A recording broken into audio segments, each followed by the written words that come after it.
And apologies for the late notice on Thursday, but I appreciate you being flexible. Especially since we're only gonna have one or two. Then, let's go ahead and we're gonna finish up carboxylic acid derivatives today, and then we'll get into health department chemistry on Thursday. This is one of the oldest chemistry meetings I've ever seen. The periodic table is seen by an organic chemist. Carbon, somebody, being these with a heavy but still crab. Don't get them wet. Don't get them wet, yeah. Carbon's so bloody. Exactly. That, big elements made up by commies. Marca. Made that smart guys, who cares? Yeah. That's pretty accurate for the most part. Really always, this stuff is catalysts.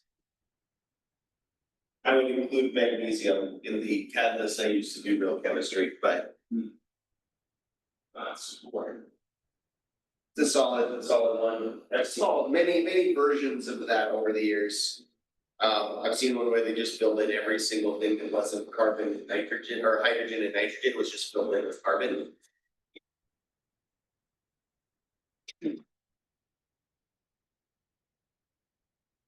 All right, let's do a little bit of review of how these reactions work. Then we're going to talk today more about nitriles and amides. So take a couple of seconds. Work through these.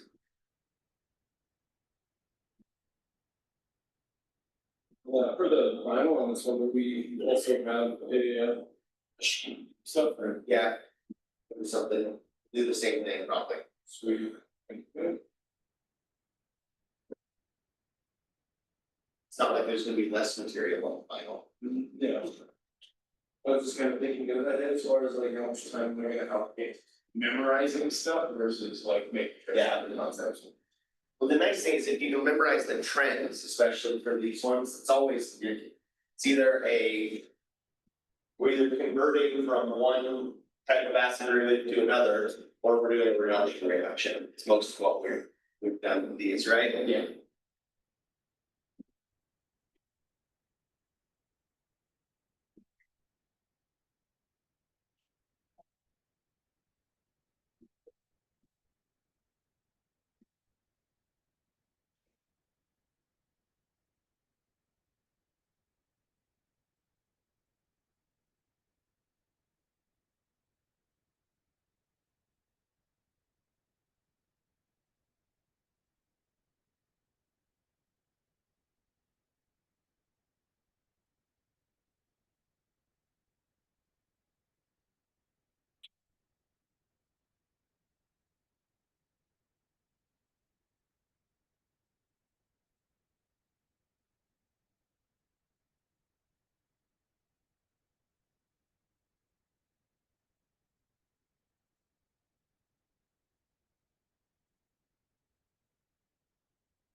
So the first three, A and B are both reductions, just with hydride versus with Grignard reagent. And in any of these, any carboxylic acid derivative other than amides and nitriles will always turn into the alcohol. You put it through these reductions. And the amides, the nitriles, because the nitrogen is not as good or probably producing or leading group, because you get the amine instead of getting the alcohol. Then this one is a little bit tricky. We only have one functional group to start with, but when we do that ring opening reaction, that leaving group leaves, so we get 1, 2, 3, 4, 5 carbons with an alcohol on each side.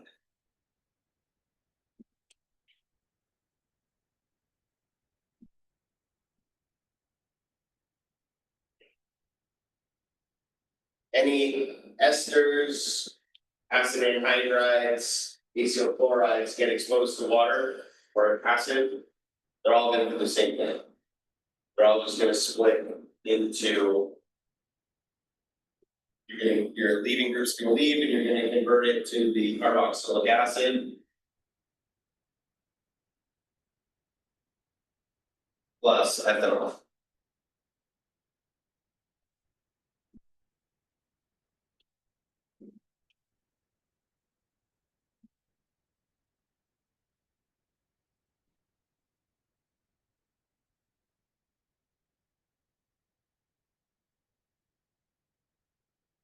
I don't know about with EMTs as much, but I do know that this is the code Yes, it is. for intoxicated individual. ETOH positive. ETOH positive means somebody's drunk, There's also HPD has been drinking. has been A drinking. lot of people know ETOH nowadays, but It's not exactly super clever, it's just No. a way of saying it in a way that the average person doesn't understand it, but now people have had some chemistry, it's not hard to read.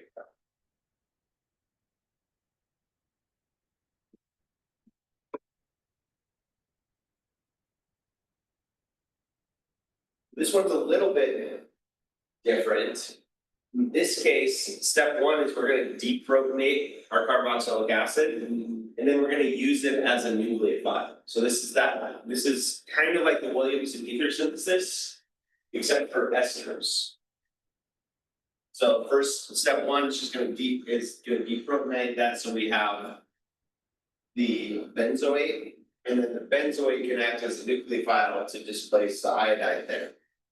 So we're gonna get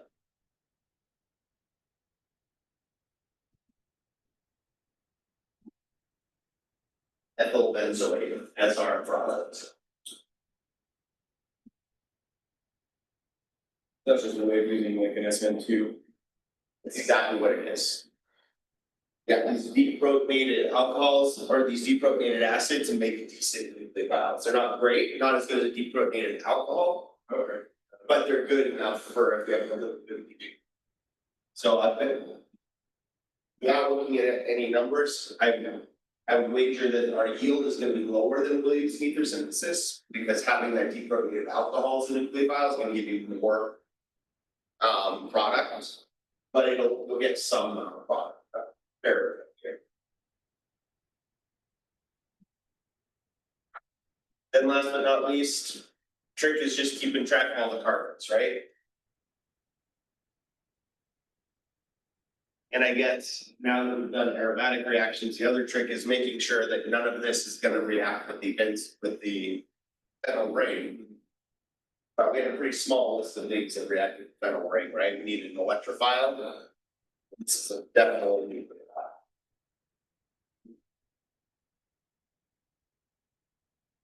So we're gonna turn that to the alcohol. Add an ethyl group, add another ethyl group. And on this side, 1, 2. OH.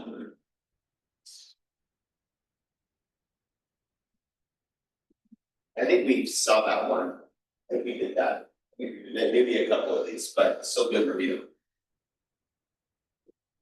That's what I bring Yeah. Nice to go this year.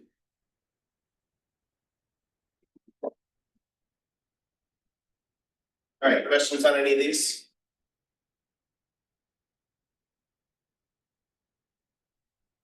Clear split. All right, that's what goes.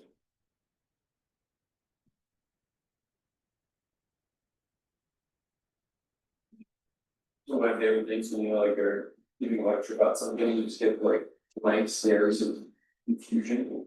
You just finish off a clear split. Yeah, pretty much. All right, more review. Oh man. Again, we did do this one, but it still doesn't matter that we've done this exact example because it's still have to go through the same logic every time, right? We're talking about butyric acid. There's our base molecule. 2,4-dichloro, 2,3-dichloro, or 3,4-dichloro, dimethyl. So remember, electron withdrawing makes it more acidic or less acidic?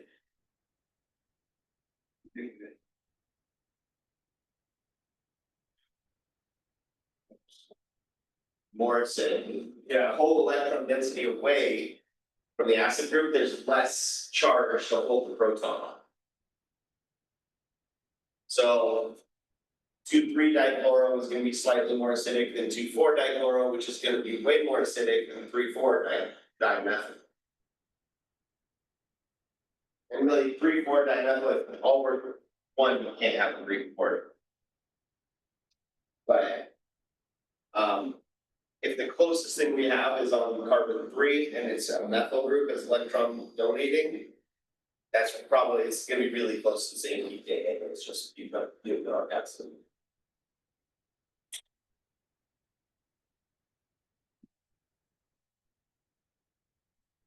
So 2,2 dibromo, 3,3 dibromo, 3 bromo. 2,2 dibromo is going to be the most acidic. Then 3,3 dibromo. The least acidic out of this would be the 3 bromo. Just because you have less electron withdrawing groups on there. Right, so don't overthink it too much.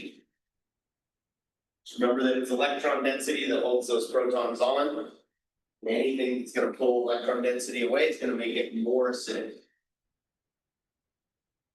Or vice versa. All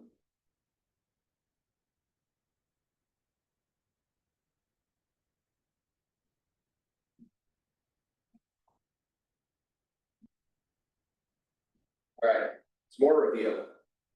Now mixing in our reductions with some of our other reactions here.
This one's going to get the alcohol, right? Excess lithium aluminum hydride falling over the water just to neutralize everything, and as a proton source. We're going to get the 3,3 dimethyl 1-butanol. That's our product. Plus water, just about it leaves. Yeah, plus water. For SOCl2, that was our shortcut for going upstream in terms of energy, right? So that takes an acid and turns it back to the acid chloride. And once we expose an acid chloride to an amide, that takes us all the way back downstream. We went upstream just to go downstream. So our first product is going to look like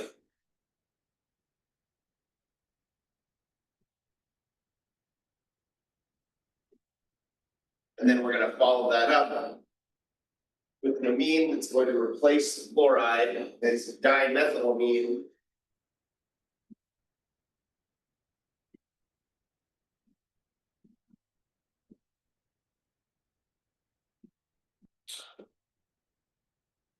That's a good one to practice our nomenclature on. And it's got an F. It's gonna be buthanamide as our current molecule. We actually have 4 methyls, so it's tetramethyl. And Yes. 3, N. Tetramethyl butanamide. If you ever do wind up with and I would actually have to look up the specifics for this one, but occasionally with biological molecules especially, we'll see molecules that have 2 different nitrogens, and each nitrogen has a functional group attached to it. So sometimes you'll see N and N prime, okay, and they just didn't indicate the prime with an apostrophe. yeah. I don't remember how you decide which one's N and which one's N prime, probably whichever one's closest to carbon one. Is N, and then the other one is N prime. Yeah. But you will see that from time to time, especially in pharmaceuticals. The most common place you see nitrogens, it's gonna be in pharmaceuticals. This is my experience.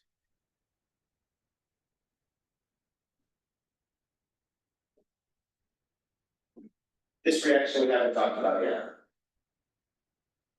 So ignore C, that's on the nice slide. Yeah, mine, if you expose it, I've got a cheat sheet that I'll pull up, that we haven't covered everything on, but. Oh, nice. In amide, SOCl2 is gonna turn into a nitrile. But again, this is. When you go to make your cheat sheet, having something like this is gonna be handy, but I want you to make it handwritten. I want you to draw it yourself, it's not just printing it.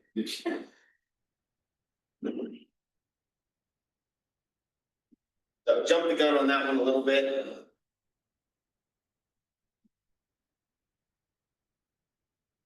An ester exposed to acid is going to give us the carboxylic acid. Then if we expose the carboxylic acid, what is the 2? CH3COCl.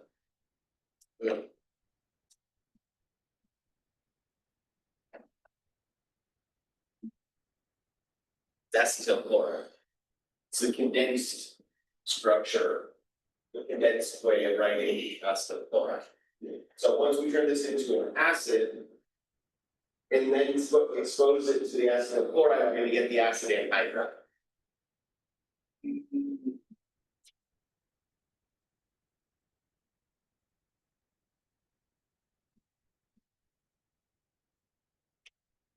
So that's going to make our final product. It's going to look like.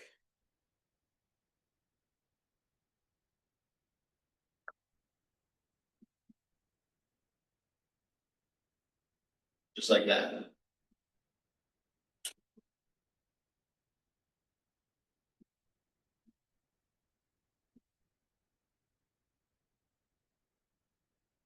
And a little bit weird when they switch when they put the more reactive one, that's like this instead of making the primary reactant, but nothing we haven't seen. Purity. So the pyridine is just going to act as a base. Okay. It's a base, but it's not. It's a base that will not act as a nucleophile, so it's not going to get in the way of the reaction. Gotcha. Like if we just put ammonia as our base, that's not going to work because you're going to make it fine. Right.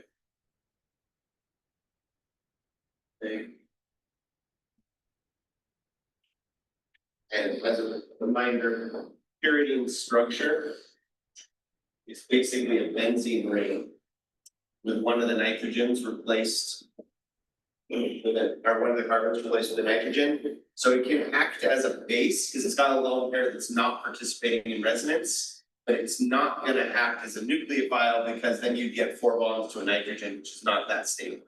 Done. But we don't really see that commonly, other than unless one of them is a hydrogen. Quaternary amines are not very stable.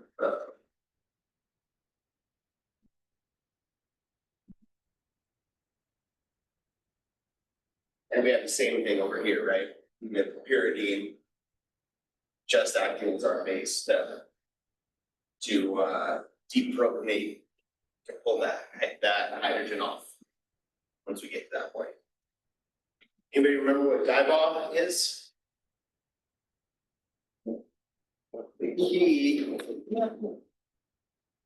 Without knowing what the structure is, you don't really need to know what the structure is, you just need to know the hydride source. And what's different about this hydride source compared to lithium aluminum hydride or sodium borohydride is that it does the one-step reduction, it won't do two-step reduction. So this dibond was our way to get to the aldehyde and the ketone without taking it all the way to a alcohol.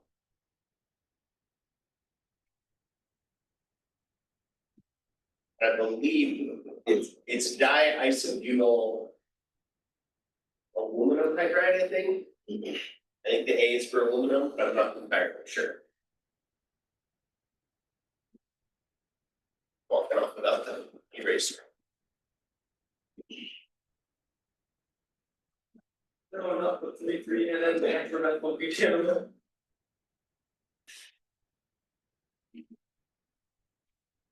Alright, so that's just gonna take us to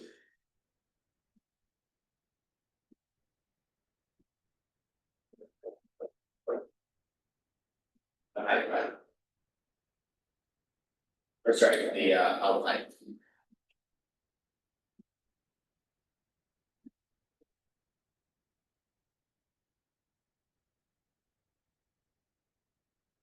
Now, I don't think the shelf life on dibond is very big, it's very long. That would be a fun one to do because any sort of benzoate ester or benzoic acid for that matter being turned into benzaldehyde would be kind of fun because benzaldehyde is molecule responsible for the flavor of almonds.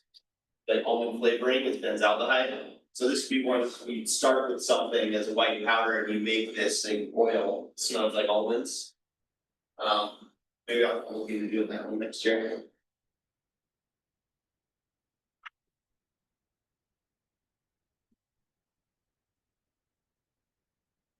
Acid anhydride with alcohol. We're gonna split that up and we're gonna take this part and attach it to the alcohol. So we're gonna make the phenyl acetate as one of our products.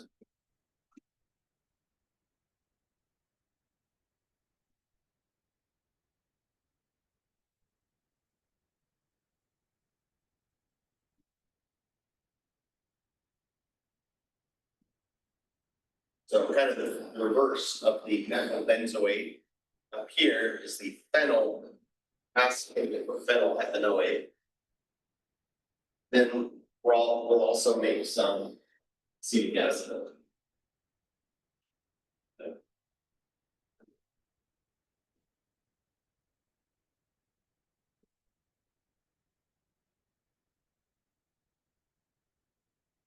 This one where we want to be careful with pH here.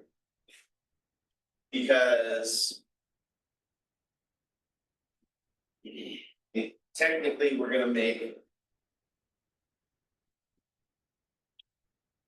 this. But when we go to neutralize, this will turn into the acetic acid.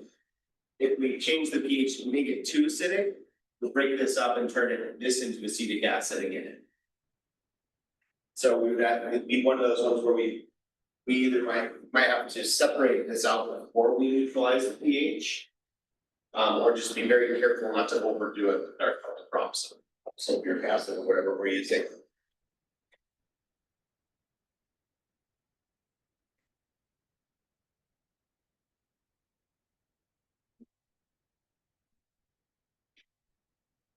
Acid chloride and amine, see that one, this is just gonna be a bigger example, right?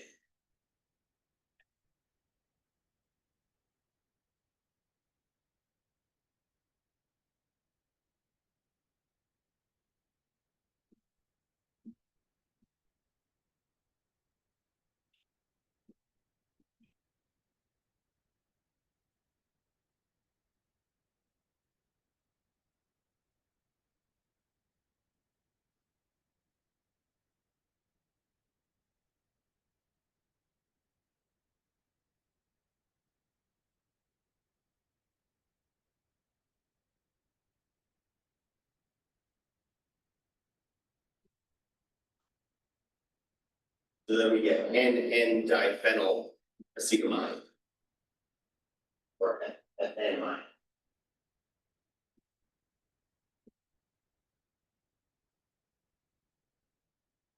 Then we have a quick little ring opening reaction. We're gonna make the acid.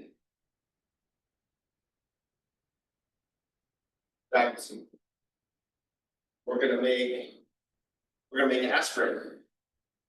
Or sorry, salicylic acid, not aspirin.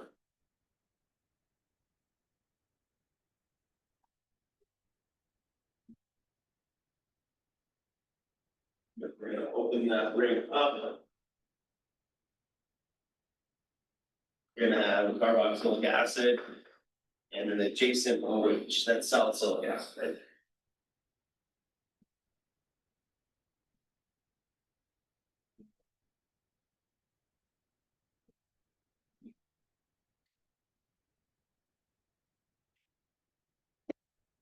All right.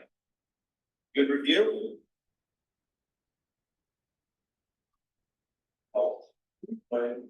But the mechanism here for the H2O plus. Yeah, so in an acidic environment, that's a good example here.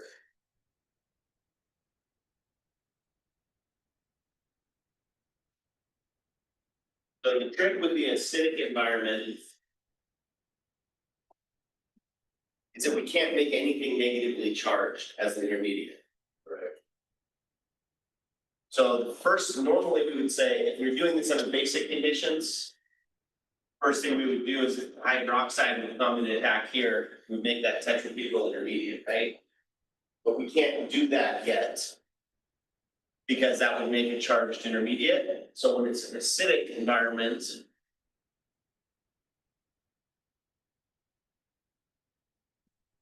first thing you do is propionate carbonyl. So that when you break the double bond, you make the tetrabutyl intermediate, you make an alcohol instead of a deprotonated oxygen. So then we have, so our first intermediate then is going to look like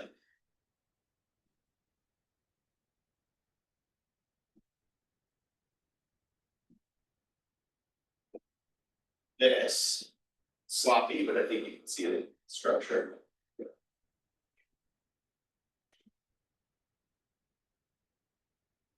And then you can have water come in, attach here, breaks the pi bonds.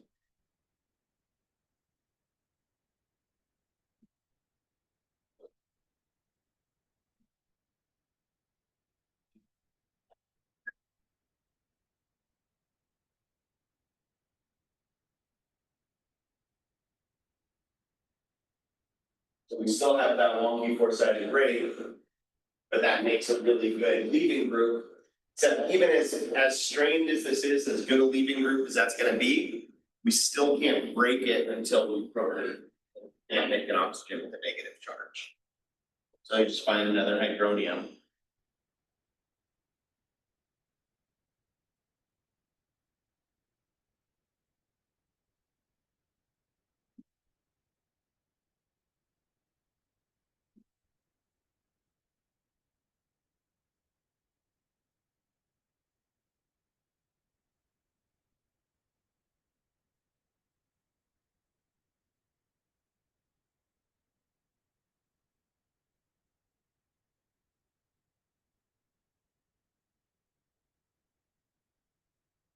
To also be a convenient place to deprotonate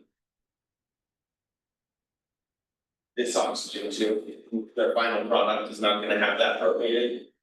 So those two proton transfer steps are the ones you can show at the same time. It's two separate functional groups. Right. You gotta deprotonate one and protonate the other, and it doesn't matter what order it happens in, as long as they both happen before the next step of breaking the what you're leading with leaves.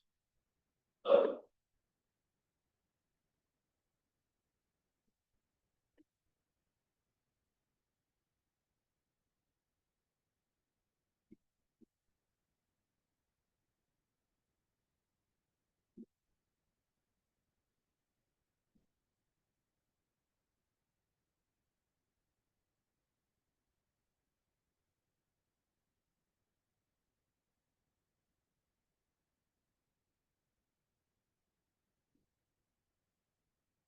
And now our leaving group leaves and we reform carbonyl bond at the same time.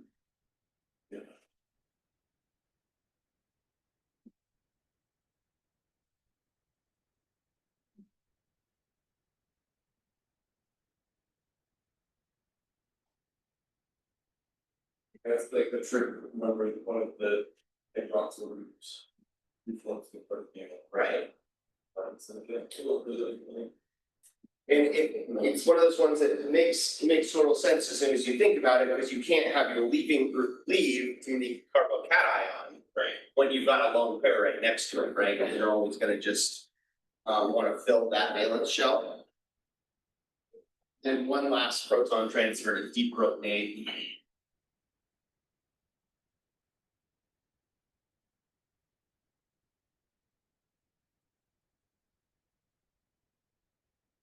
So a lot more steps when it's under acidic conditions.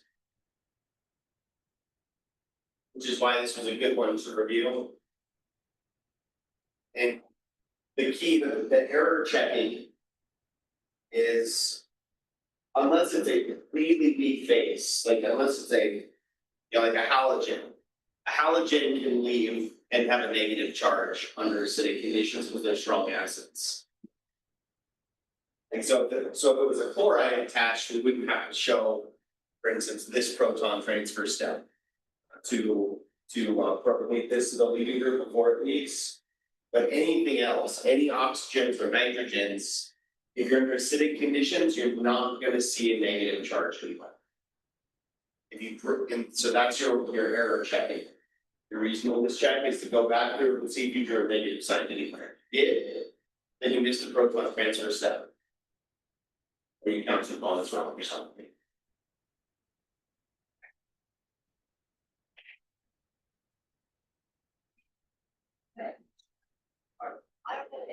It really is going to be the same mechanism for all of these, switching back and forth between different acid groups. It's just one of the Nitrile transfers that, right? Exactly. I mean, it's just one that people would go attack with one beer. So right, you go there. Exactly.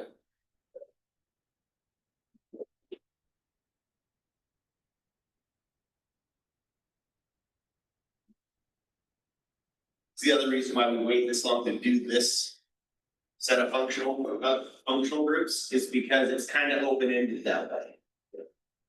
It's the same mechanism over and over again, just don't screw it up.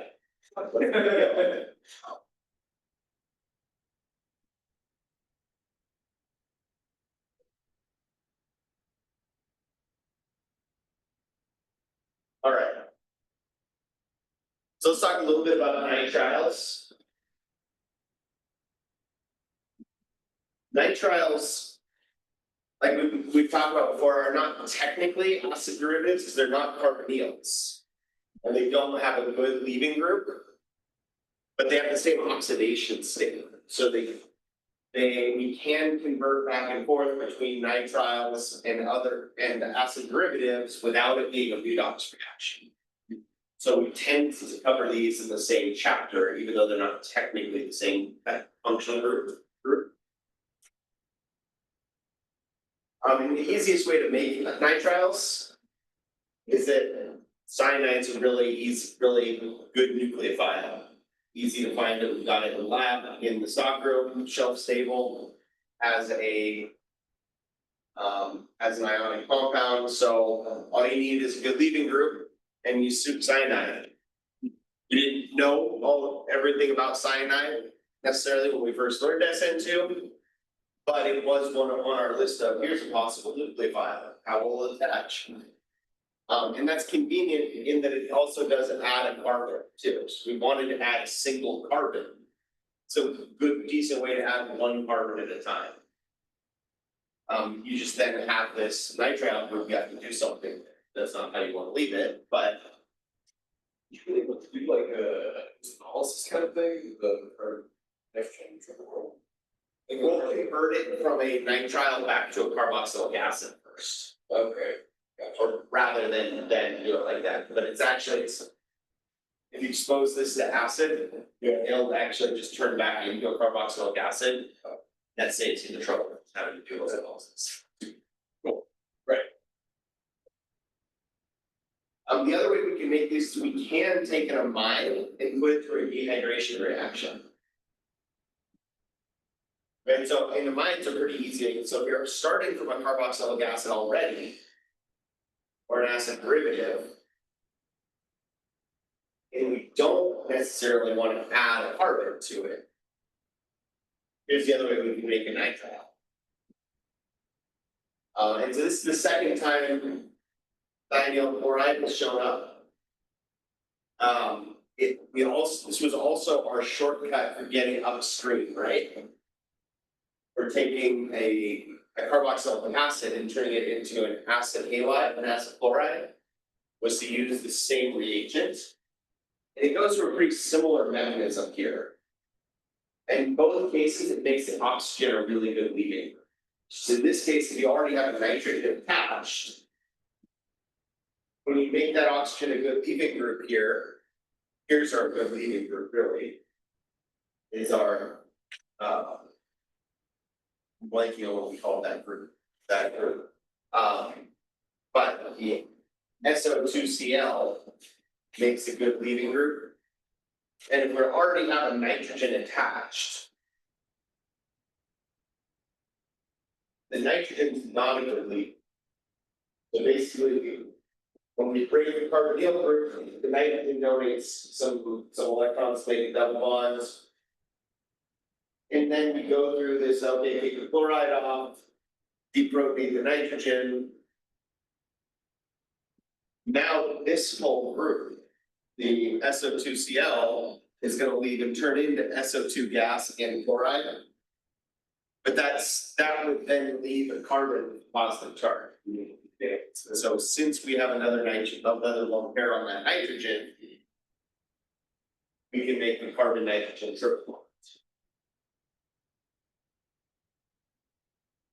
Right, so really it is the same mechanism, the same use for SOCl2.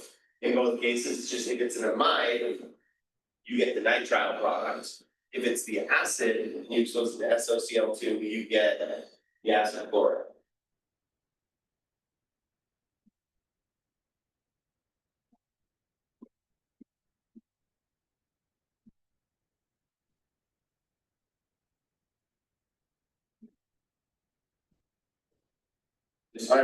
Really the only difference is just the like extra electron for the nitrogen instead of.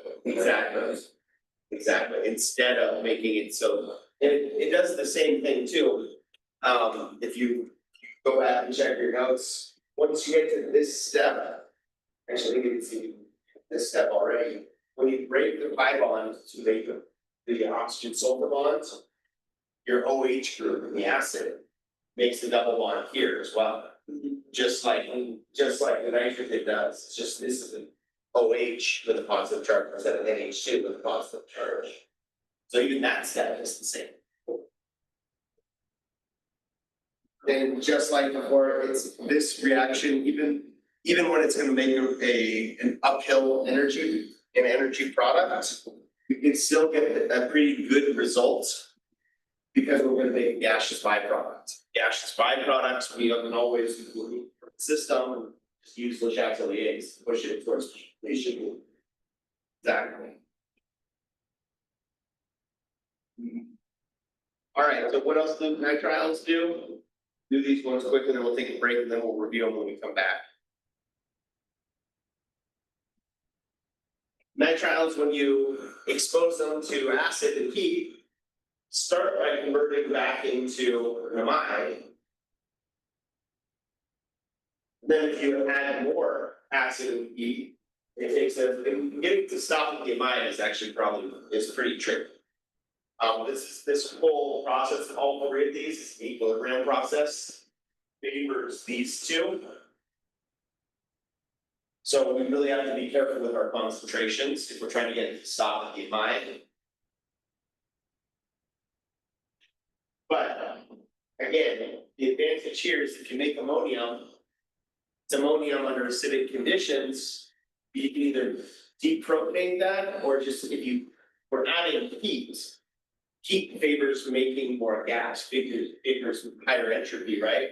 In ammonia, NH3 is pretty easy to remove as a gas from the system. So just by continuously heating this under acidic conditions, you're gonna slowly remove ammonia and drive this reaction towards the acid. Then if you add the ammonia back in, once you get here, if you add the ammonia back in, you go back this way, because this is the side that's favored energetically. This is the most stable of these products. But we can force it to go this way if we apply heat because of the ammonia gas. What concentration you have to control? If we're trying to make the acid, we want it to be acidic, but not too acidic, because if it's too acidic, we're not gonna be able to deprotonate this and have it leave as ammonia gas, right? So we probably want the pH to be under the pKa, so that this stays protonated, but not too acidic, because then we won't get great yields.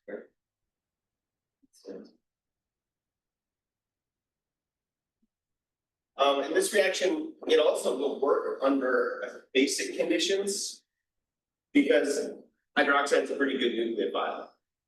So it'll do the same thing, except you won't, under basic conditions, it's even harder to get it to stop and be aligned.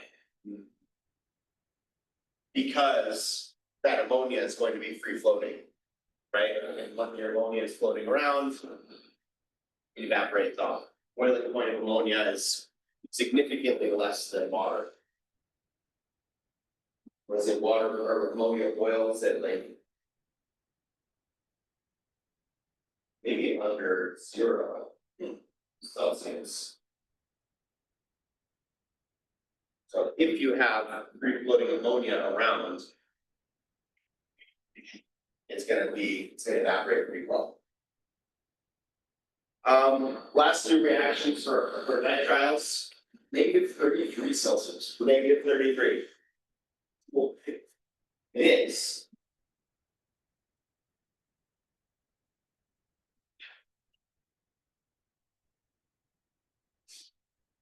You ever used ammonia spray to clean in the summertime when it's hot in your house? It smells really strongly, right? Because you're just driving off that ammonia as gas. If we expose a nitrile to a Grignard reagent is a strong nucleophile, right?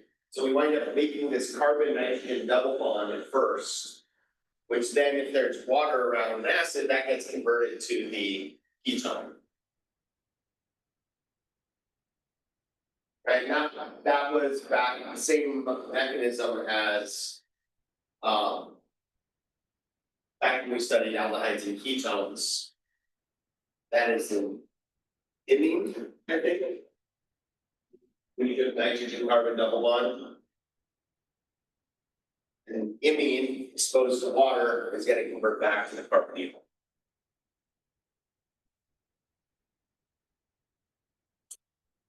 Then last but not least, this is a good way to take an acid derivative and convert it to an amine instead of the alcohol, but it does the same net results. Our acid derivatives, when we expose them to lithium aluminum hydride, turn into alcohols.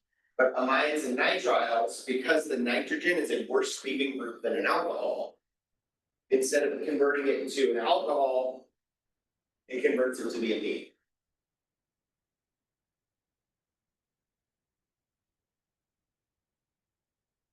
A real similar reaction, just nitrogen instead of oxygen.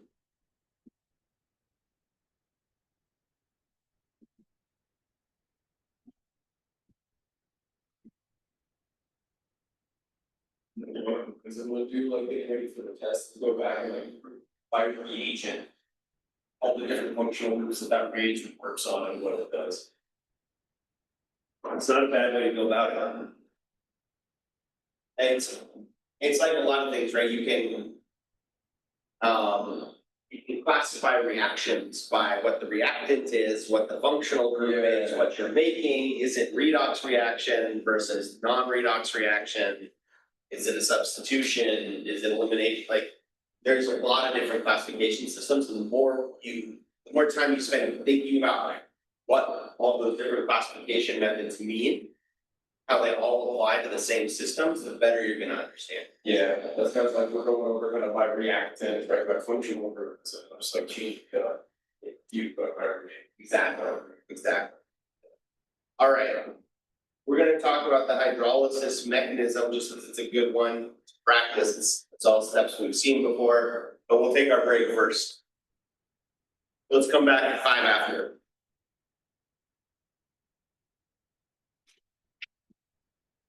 Oh, do you mind going back to that? I'm just gonna throw it in here real quick so I have it. Thank you. The full 5 Celsius warmer in here then. That's 21.3 in the chem lab, and it's 26 point. Wow, it's 26. That's probably so weird. Yeah.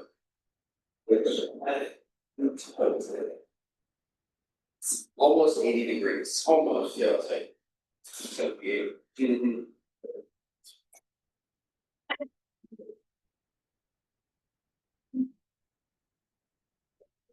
Something. Well, 62 of them. Yeah, that sounds pleasant.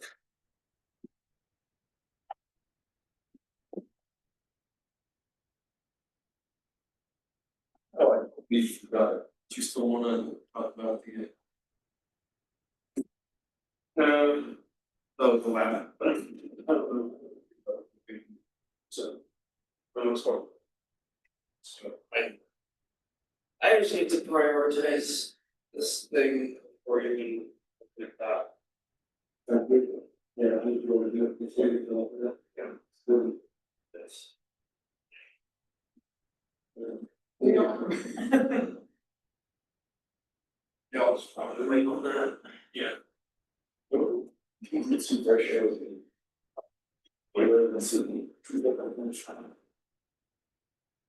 It's like that, becoming a clinical lab scientist. Okay.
Or.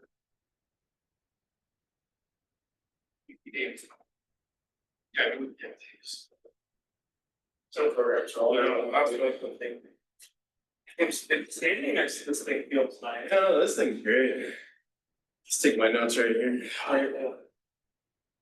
Steal all the. Breeze, There's gotta be a breaker somewhere. Scott was just saying that he talked to the head of meetings, they turned off the fan. Pressure, so. Still passive hot air coming in though. We get a K-12 and cut a big hole in that wall, have a better flow path. Well, they should be made so we could open those windows. Yeah, that would have been pretty sweet, And get fresh air while you're in the interior room. right?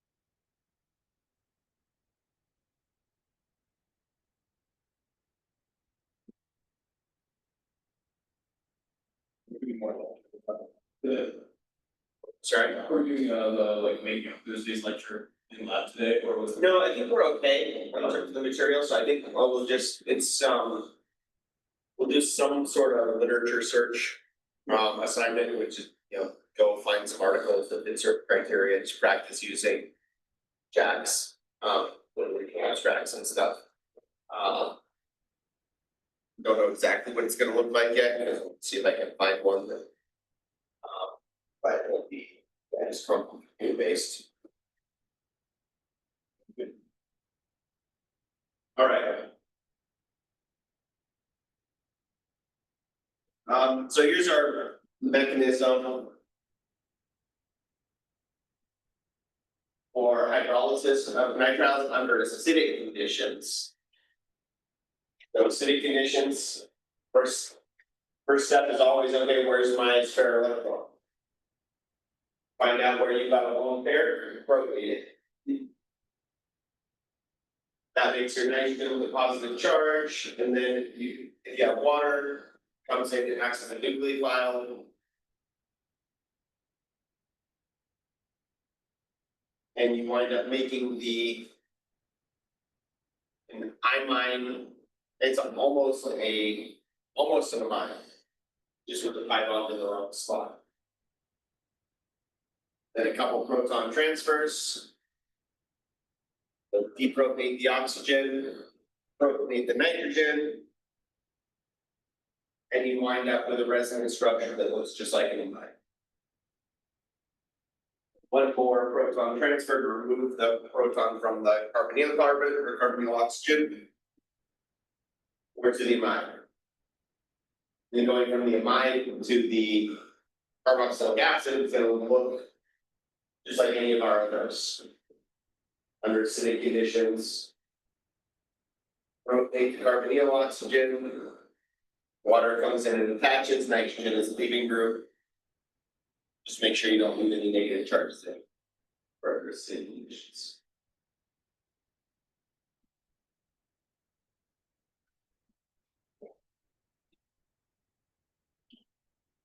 Then here we determine about how this is balanced with its favoring the amide and nitrile. Let's see the way that they're written, they're all written as equilibrium reactions.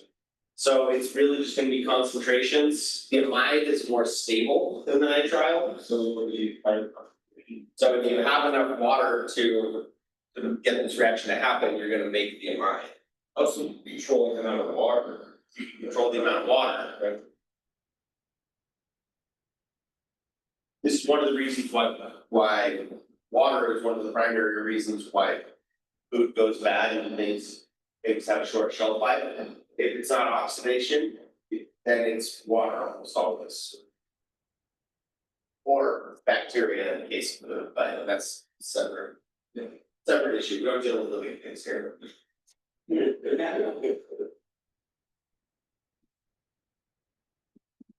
then if we wanted to draw the mechanism for under acidic conditions for going from the amide to the alcohol. That's more good practice, right? So start from the amide and draw all the right steps to get us to the alcohol without leaving any negative charges along the way.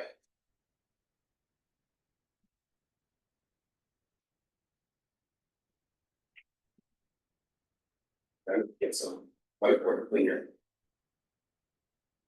You want to get a head start?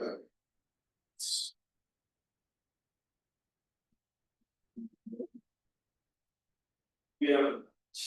It's fun.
It's not done, it's work just fine, and just don't erase.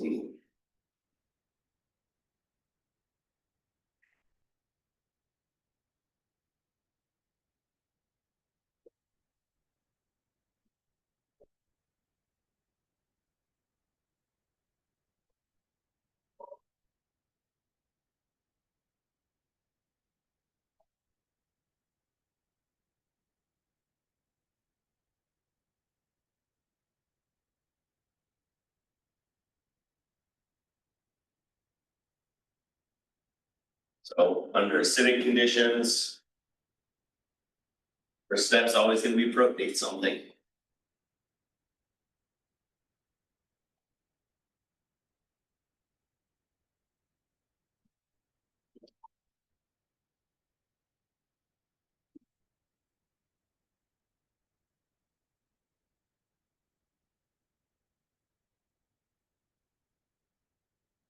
Then oxygen can come in as the nucleophile.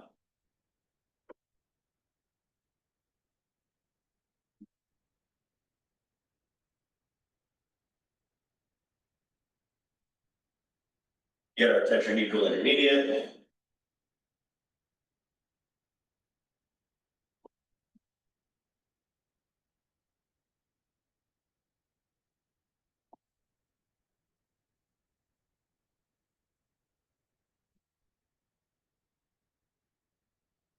Next is our double proton transfer step. So we're gonna have get the nitrogen propionated.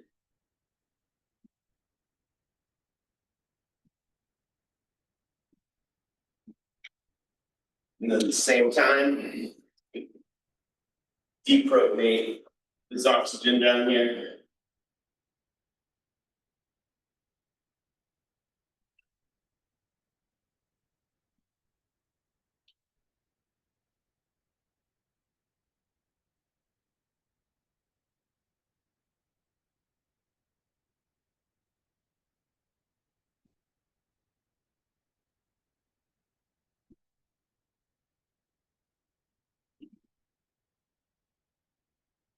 We'll get our leading complete, right?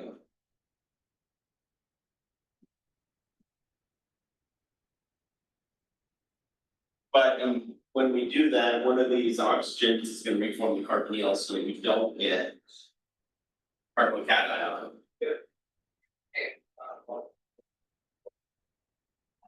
Yeah.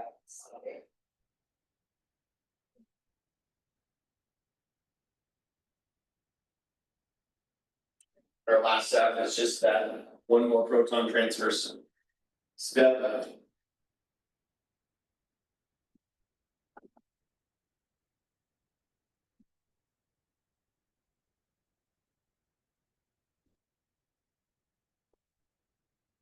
To get our carboxyl gas.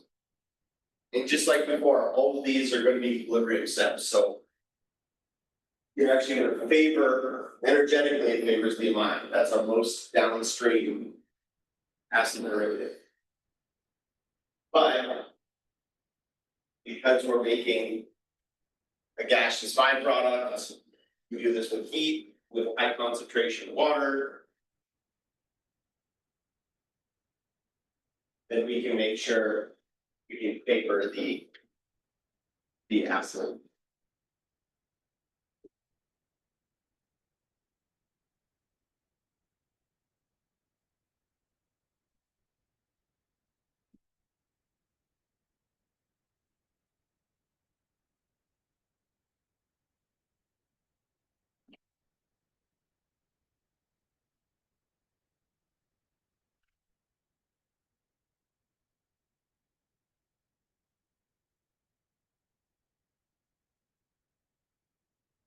And this is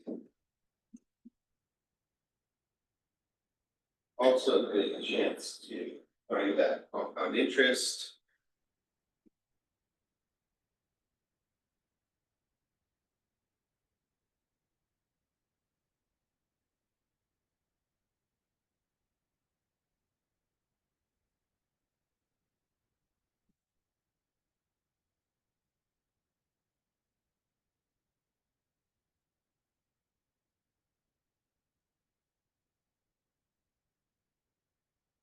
So this is just, this is that subway map version. That I was telling you about, you can go from an alkane to a haloalkane, alkane to an alkene. We never really talked about that, that process is called cracking. You just take a saturated hydrocarbon, put it under really nasty conditions. You basically make a whole bunch of everything. They call that process cracking. You can make an epoxide from there, we can do all of our addition reactions, we can make alcohols pretty easily. Alcohols And carboxylic acids are kind of like Grand Central Station. You can move back and forth between alcohols and carboxylic acids. From carboxylic acids, we can get to any of our other acid derivatives, right? From an alcohol, we can get to any of our other substitution reactions. We make it a good leaving group, for instance. And so this is far from comprehensive, but this is just one way. This is one way we can talk about how to get from one functional group to another. So it's kind of useful in terms of synthesis for having something like this. And this actually has conditions and some of the other criteria. I believe that there's one that focuses just, you can see it, it's linked in here.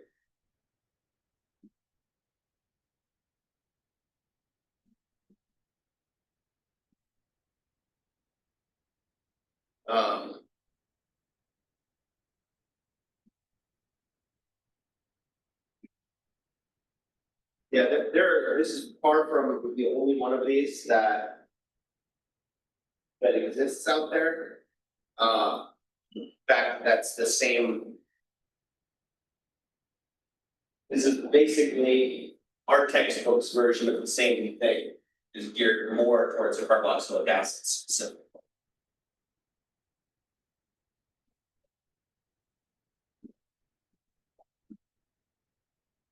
Okay, so let's look at this one.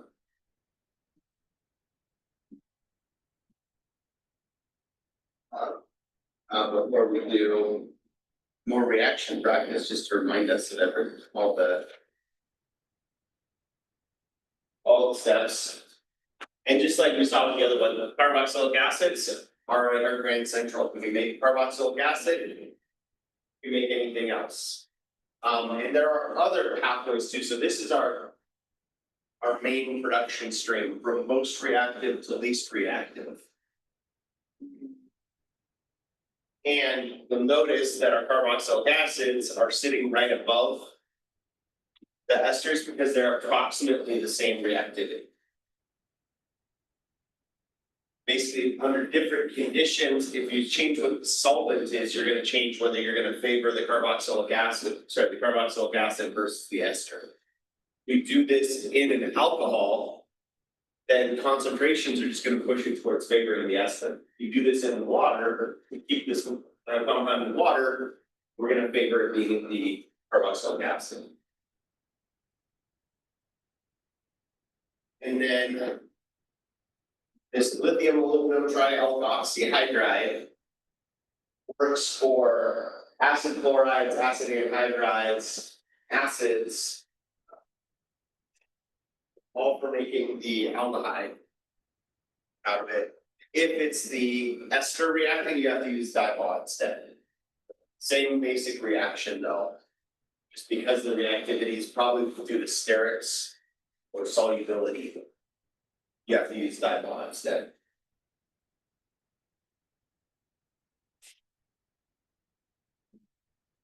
And then switching from a carboxylic acid to the alcohol opens up a whole other realm of reactions. And we can start talking about dehydration reactions, substitution reactions. And then we can also reduce these two nitrogen containing carbon compounds to give us the amide. Not as useful synthetically yet, because we haven't really talked about amide reactions. And really, there aren't as many amide reactions because amines are not as good of a leaving.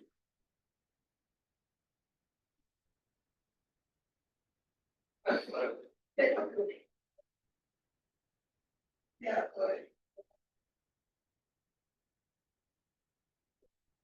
all right, so let's just go through and classify these. I don't think we need to write out the products necessarily for any of these unless there's any that are going to be tricky.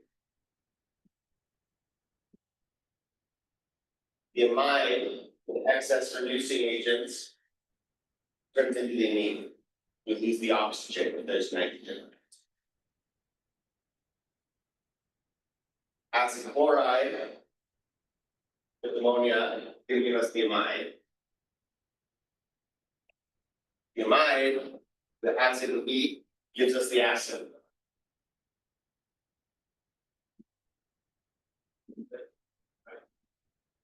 Another, this is a nitrile with excess of lithium aluminum hydride, it's gonna give us the same reaction as this one. It's same product in this case, right? A lot of times we don't write the nitriles and skeletal structure like we're used to seeing carbons. But that's still giving us 1, 2, 3, 4 carbons with the with the amide attached. 1, 2, 3, 4 carbons with an amide attached.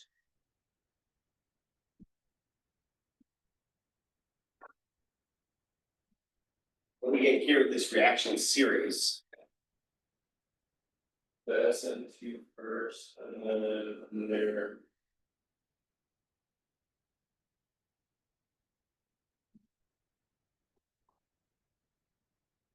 So we get the nitrile.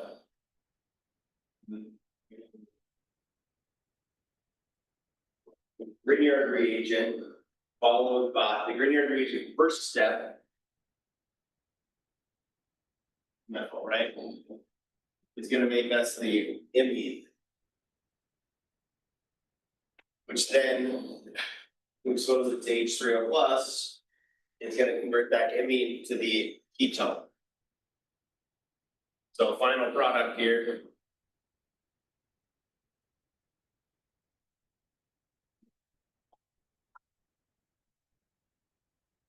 Gonna look like, it's gonna be phenyl propanone.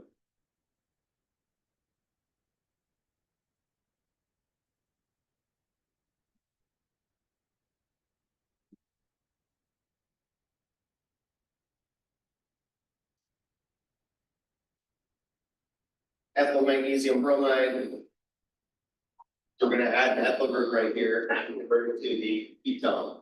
Then follow it up with lithium aluminum hydride. After step 2.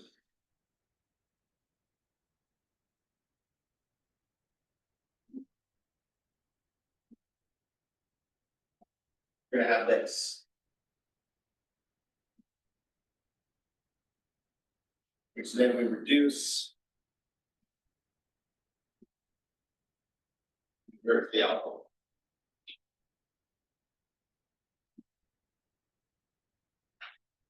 We just do acid and heat, that takes us all the way to the carboxylic acid again.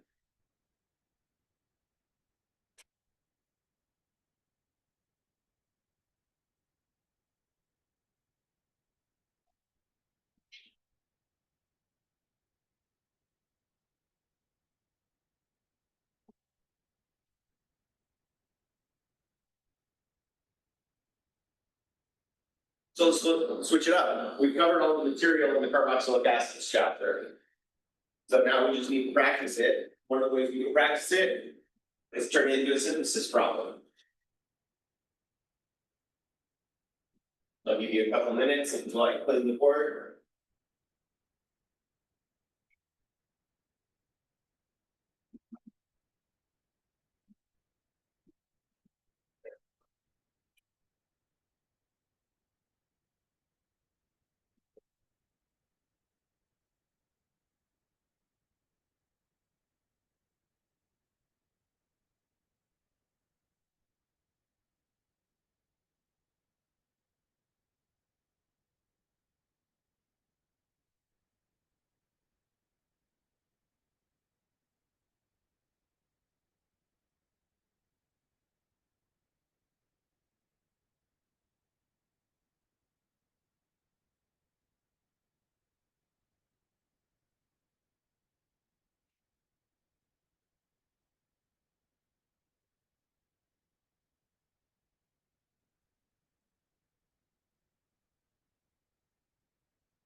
The break. The only way we have to get in back to an acid chloride with SOCl2, which only works on the acid form. So you start by converting your ester back to the acid, then expose it to SOCl2. That takes us to the acid chloride. From there, the world's our oyster.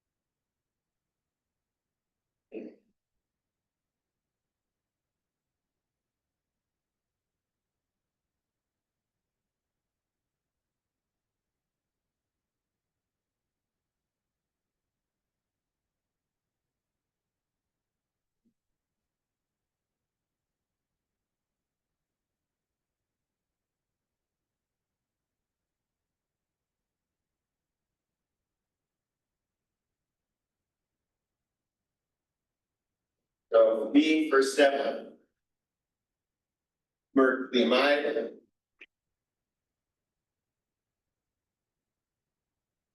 Second step, is just excess lithium aluminum hydride.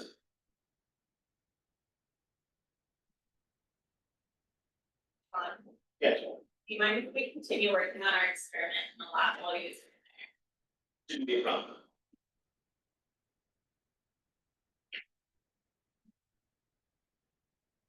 Right, so a nitrile will also take us to the amine.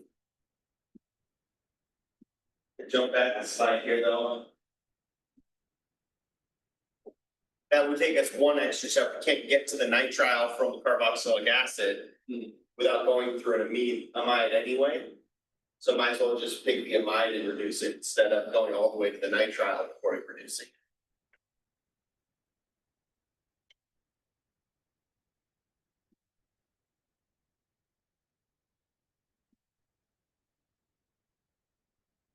How do we do the acid anhydride? The acid chloride. So it's also water. And the drugs and the acid. Your best friend. Diethyl chloride. Yeah, take it to the acid. Acid strand central, right? When you now take it to the acid, because from the acid you can get pretty much everywhere else.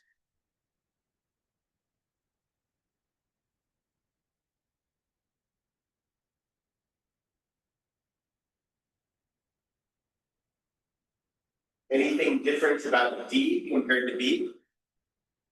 Starting from the ester. But an ester converts to amide the same way an acid does, right? Reactivities are about the same.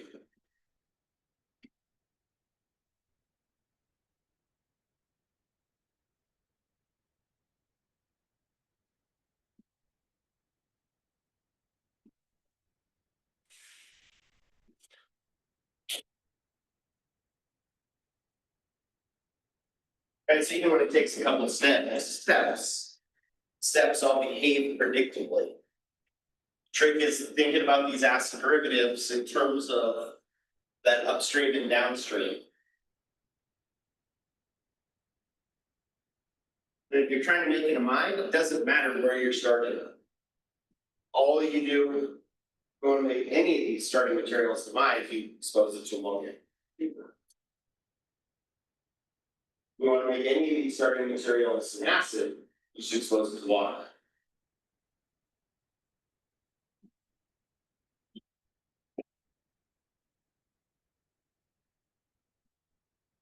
All right, let's do something that involves some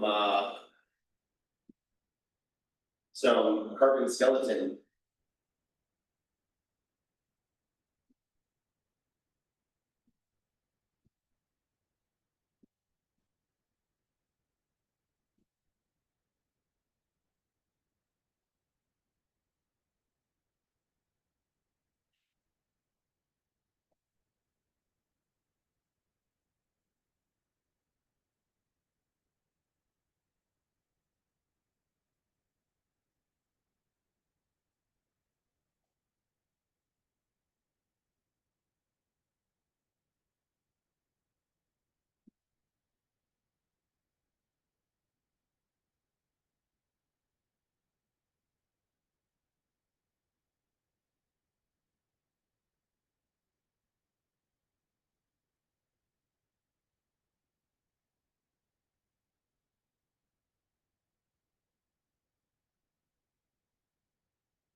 Making a face B.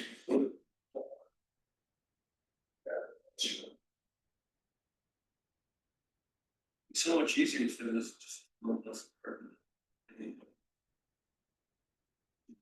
Well, starting from bromobenzene, you could try and do one of our aromatic reactions to get it to switch. But those tend to be kind of limiting as what we can use. The other thing you can use, Grignard reaction. Oh, yeah.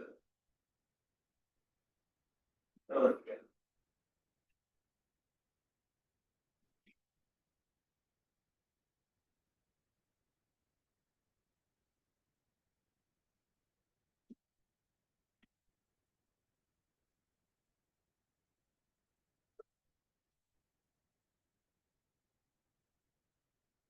And without going into details, remind you that there's two ways that you can reduce a carboxylic acid one step without going.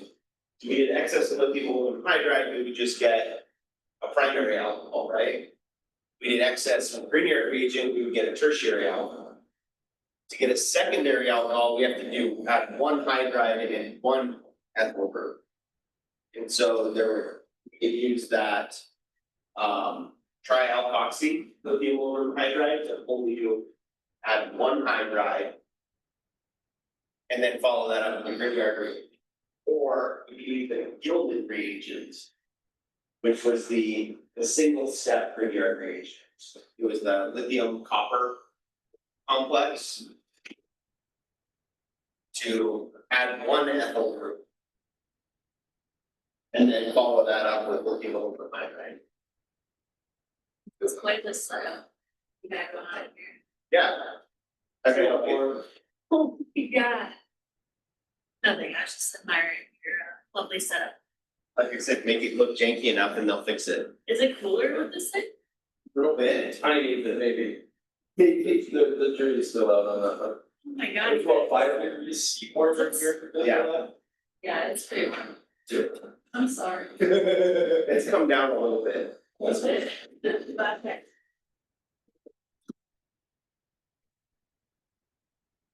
There was that one, the trialkoxy lithium hydride, and then what do you call that up with?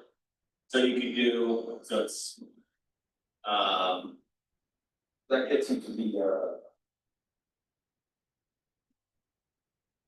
there's our trialkoxy, lithium aluminum hydride. yeah. And then you can follow that up with just my Grignard reagent. Mg. Just an ethyl Grignard reagent. I think is the trialkoxy lithium aluminum hydride and take the carboxylic acid down to the just This would take it to the aldehyde first and then follow it with a Grignard reagent. right. Or we can add the ethyl group first and make it a ketone. And follow that up with the aluminum hydride. I don't remember which way they write it. It's copper then lithium then the ethyl, or it's lithium then copper then the ethyl, but either way, it's a lithium and a copper and an alkyl group. That is our one-step Grignard reaction. Of those gilded reagents.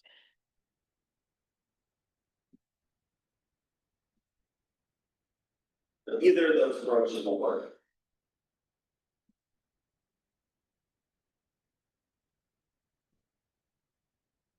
And here we want to change the carbon structure.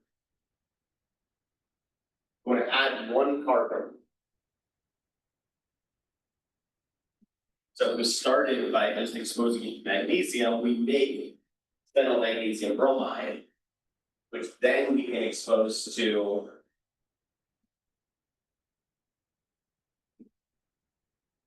methyl iodide.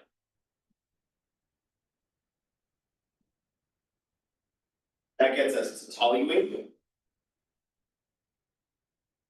So then we need to find a way to take toluene and turn it into an ester. But we have reactions specifically for brominating benzyl carbons, right? Oh, yeah, the. NBS. Well, that's step 3 at this point. That gets us to a bromine here, which then is a good enough leaving group, we can just use. Use sodium acetate.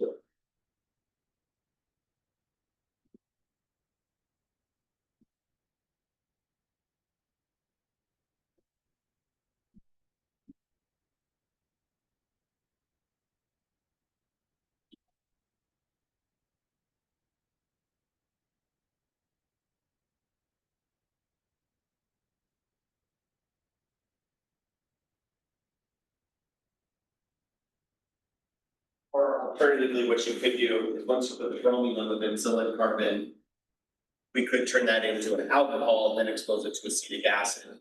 Make the ester that way. Same net result, maybe better yield, because acetate's not a great nucleophile. So I guess that would look like. So NBS puts the bromine right here, hydroxide replaces that. Expose that to, once we get the alcohol, expose it to acetic anhydride or acetic acid. Acetic anhydride is probably going to be our best yield.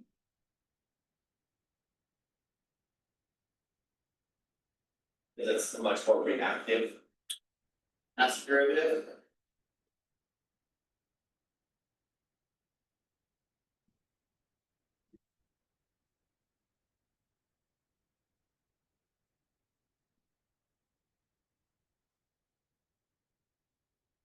C is probably the trickiest.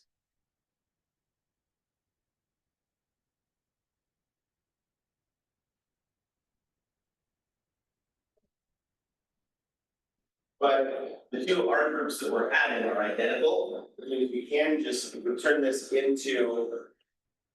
If we just expose it to excess methyl magnesium bromide, we're gonna get a nitrogen attached to it, right? And then we have to deal with an amine.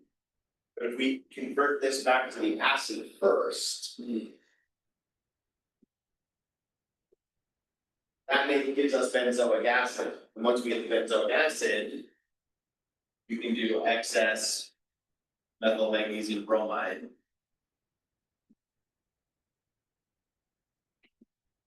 And that's going to take us to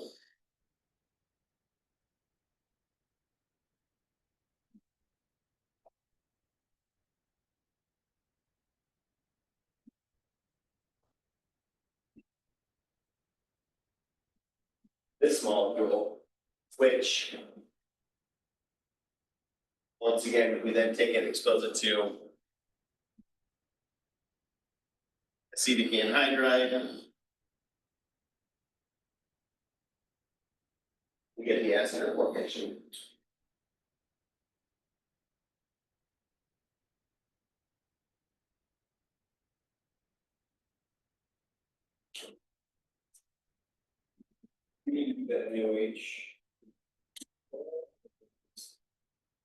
So first we convert it to carboxylic acid. Then separate it from the water. Can't do a Grignard reagent with water. Right. So then we do the Grignard reagent. Right. That takes us to here. Yeah. And once we get here, yeah, so I guess technically follow that up with water. Okay, so more. Just because our Grignard reagents, we usually do that. Oh, and then because, okay, I see, I was just confused with the last example, so did an image there, because we have bromine. Because we had made it, exactly. Here we made it, okay. I mean, so.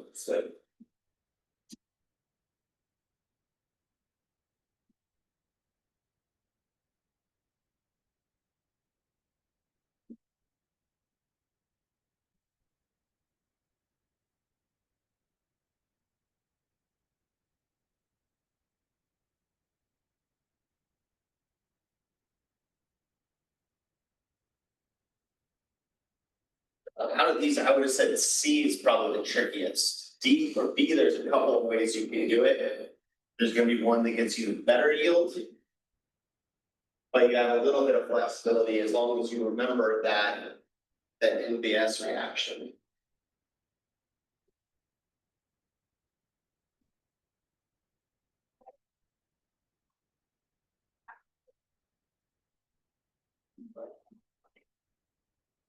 The other trick with these, you just remember that acetic anhydride, anytime you need to add an acetate group to something, acetic anhydride should go to.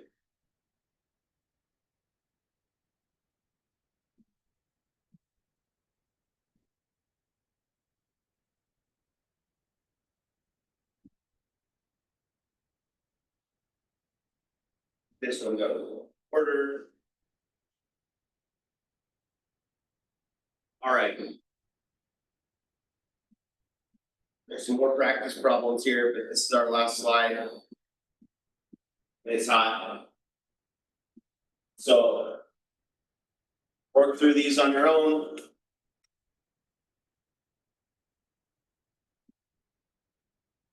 And come back here at 1. And we'll talk about, and I'll have a article search assignment for you for this one. We'll talk a little bit about the lab final. Since it's week 9.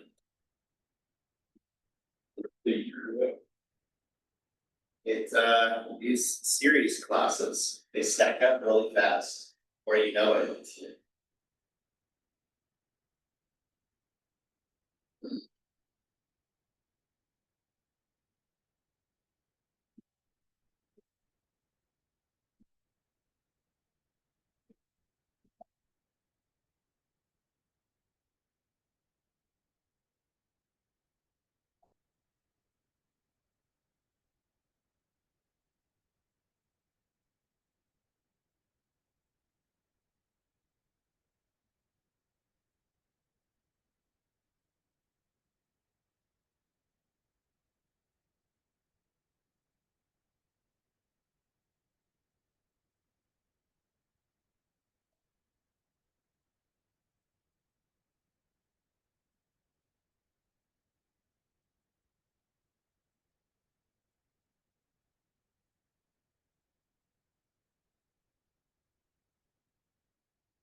Right.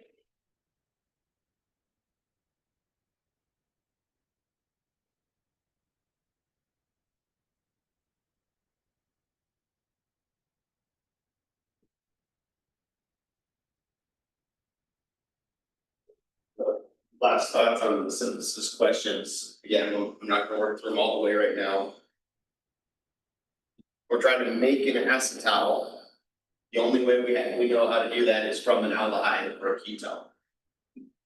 Aldehyde in this case, right? So you just gotta get the benzoic acid to the aldehyde. And the acetal formation's right there. This one's gonna be a little bit trickier because we need to chop off a bunch of carbons. But our go-to reaction for when we need to remove carbons from something is ozonolysis. So if you started with a dehydration, put a double bond here, and then ozonolysis, we have some options.